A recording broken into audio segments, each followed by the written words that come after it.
नमस्कार, अनिशाज रेसिपी मराठीमध्ये आपलं पुन्हा एकदा मनापासून स्वागत आहे। आज आपण करणार आहोत वांग्याचं भरीत। खूप सिंपल आणि साधी रेसिपी आहे। आमच्या गावाकडे असं वांग्याचं भरीत करतात, जसं चुलीवरचं वांग्याचं भरीत लागतं अगदी तशीच टेस्ट या वांग्याच्या भरीताची सुद्धा येईल। खूप चविष्ट होतं आणि सुंदर आहे। चला तर मग आपण रेसिपीला स्टार्ट करूया। तर सगळ्यात पहिल्यांदा आपण वांग्याचं भरीत करण्यासाठी मी इथे अर्धा किलो वांगे घेतलेले आहेत आणि ते काळे वांगे आहेत, त्याची एवढी काही टेस्ट छान लागत नाही, त्यामुळे मी हेच वांगे मोठे घेतलेले आहेत बघून।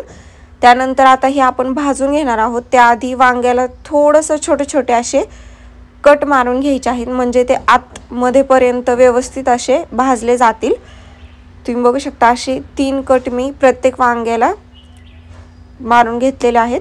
त्यानंतर आपण स्टँड ठेवायचं आहे जाळीचं आणि मीडियम गॅसवरती त्याला पलटून व्यवस्थित पूर्णपणे सगळ्या बाजूने भाजून घ्यायचे आहेत। आता एका साइडने भाजून झालेले आहेत, सेम आपण दुसऱ्या साइडने सुद्धा भाजून घेऊयात। तुम्ही बघू शकता तिन्ही वांगे आपण पलटलेले आहेत आणि बाकी 2 वांगे आपण दुसऱ्या गॅसवर भाजून घेणार आहोत। अशा प्रकारे आपले सगळे वांगे भाजून झालेले आहेत। सगळ्या बाजूने वांगे तुम्ही बघू शकता असा कलर आलेला आहे ब्लॅक, म्हणजे ते व्यवस्थित भाजले गेलेले आहेत। आता आपण हे एका प्लेटमध्ये थंड होण्यासाठी काढूयात। आता वांगे थंड झालेले आहेत, यावरचं साल आपण काढून घेऊयात। खूप जास्तही काढायचं नाहीये, हलका असं एकदम पातळ त्यावरती लेयर असते, ती फक्त ब्लॅक कलरची लेयर त्यावरून काढायची आहे।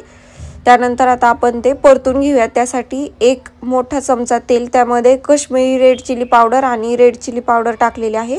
त्यानंतर अगदी थोडीशी हळद टाकलेली आहे आणि हे वांगे आहेत ते आपण व्यवस्थित बघून घेतलेले आहेत।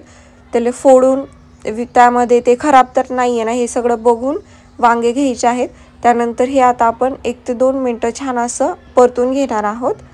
परतून झाल्यानंतर यामध्ये आपण चवीनुसार मीठ टाकायचं आहे। मी इथे छोटा अर्धा चमचा मीठ टाकलेला आहे आणि एकदा मिक्स करून घ्यायचं आहे। आणि आपण भाजलेले शेंगदाणे असतात त्याचा 1 चमचा फक्त कूट टाकलेला आहे शेंगदाण्याचा।